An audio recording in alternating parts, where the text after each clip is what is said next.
Welcome back to Peril Pending, where today we're looking at Nigel Farage and his offshore donors.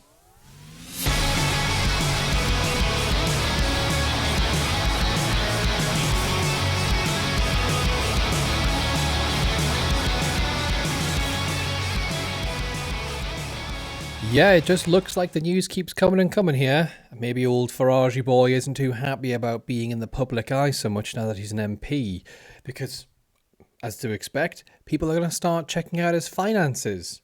Who exactly is funding this guy who's trying to become the Prime Minister?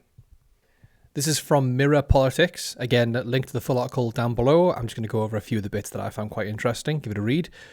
Exclusive. Nigel Farage's ReformUK handed almost 15 million by offshore millionaires, while patriotic Brits pay taxes.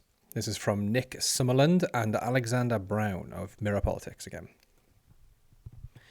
In the article, they say that of the 18.6 million donated to the party last year, some 15 million came from those with offshore links.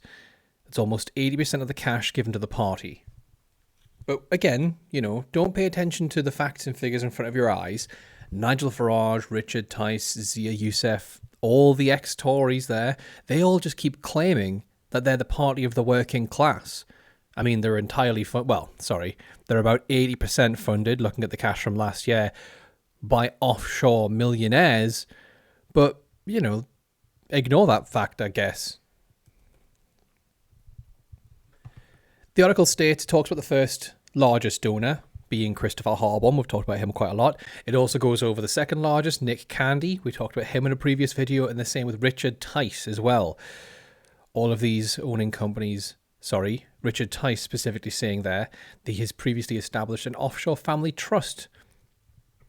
But one person it touches on that we didn't in the previous video was businessman Bassem Haider, who relocated from Britain to Dubai, awfully patriotic, following Labour's changes to non-dom tax status, because nothing screams working class like uprooting your entire life and moving to Dubai, because now you have to pay tax like the rest of us.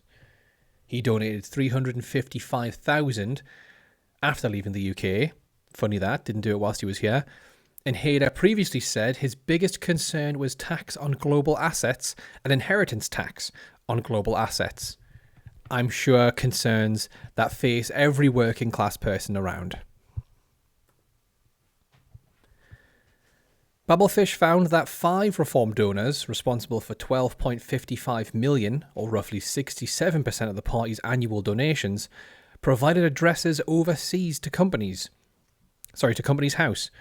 The investigation also identified 733,000 in donations from 18 individuals who could not be conclusively identified. Once again, I guess you have to ignore all this information from Companies House, because I'm sure it won't be long before we start hearing Farage derangement syndrome and how apparently every single outlet, including Companies House, which is just a database, is somehow left-leaning, because they truly are the party of the working class.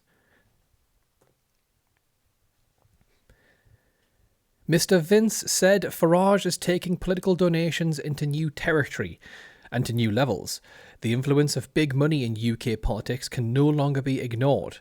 Wealthy people, big business, and foreign-linked money are finding new ways into the system, from companies to cryptocurrency. And it's true. I mean, other parties are also taking money from offshore. I think Labour was taking a couple million, 7 or 8 million as well. This isn't great for any party. But I just want to focus on Farage, because obviously that lot really don't like it when you take them to task, especially when you start pointing out the fact that every single policy they're now going for will only benefit the mega rich. I don't get why people are honestly believing that they're the party of the working class. They may have a plumber in Makerfield. That doesn't make them working class, and if it does, well, then the Greens are a hell of a lot more working class than them.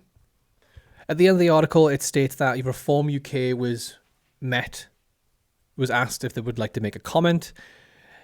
And let's see, did Farage or Reform comment? Nope. They hid and they ran as always. Cowards, and only there for the millionaires.